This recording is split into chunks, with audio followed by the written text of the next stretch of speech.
And now joining us with more on the recent American purchase of the Iron Dome system is founder and executive director of the Israel Institute for Strategic Studies, Dr. Martin Sherman. Dr. Sherman, as always, thank you so much for coming. Thank you for having me back. All right, so first of all, what are some of the major implications of this purchase, be it politically, economically, security-wise, etc.? Well, I suppose, obviously, we should relate to this with good news, positive development. It certainly underscores and cements Israel's status as a leading technological power on the global stage. Politically, I think it's obviously another feather in Netanyahu's cap, who's been scoring up a string of security and particularly diplomatic successes over the last few weeks, or the last few months. In Africa, in South America, particularly with Brazil, India.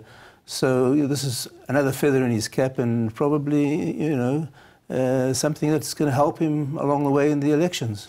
So do you see Israel maybe expanding on this sale and selling, as many Iron Domes as is possible, or is Israel more selective with who can acquire it? Because the United States is not the only country that's been working with Israel. That's true. I should imagine there are security-related issues here that you don't really want too much of the technology to leak out. You have to be sure that the purchaser is not going to have a lax security system which will allow information to reach people that you don't want it to reach. So there are certain restrictions. But I should imagine that there would be other markets.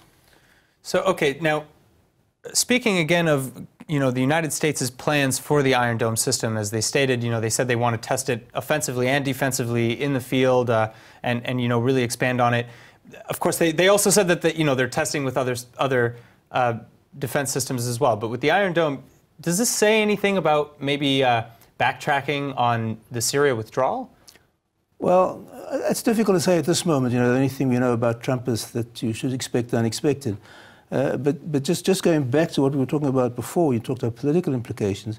I think in many ways this deal is a very strong answer to Netanyahu's critics, who were afraid that his clash with Obama would undermine U.S.-Israeli relations, and I think this is sort of a very strong response to that, which totally repudiates that fear. Going back to what you asked before, it's interesting to say, what do they mean by defensive and offensive use of the Iron Dome? In Israel, it's been totally defensive, which I think in many ways is a misuse of the Iron Dome, because the Iron Dome has actually protected the Palestinians more than it's protected the Israelis in a certain sense. Because if you didn't have the Iron Domes, you would have to go into Gaza and seize the area where these rockets are being fired from. The fact that we were able to minimize it has actually protected the Palestinians from that kind of large-scale offensive. What the United States might be thinking of is doing what I think is the real strategic role for the Iron Dome, is to keep your population and your forces safe whilst you actually do take the areas where these rockets are being fired from. Because basically what you're seeing is today is very expensive rockets being used to intercept very cheap rockets, and you wonder how long this can go on for, especially with the kind of arsenals that we're seeing being massed against Israel. But that's an interesting point about what the United States is saying, is that they're going to use it for offensive means. Maybe that's what they mean. They want to keep the troops and the civilian centers safe whilst they mount an attack to neutralize the launching zones. Well, it'll be very interesting to find out. I'm sure we will at some point or another with this sale. Dr. Sherman, as always, thank you so much. Thank you.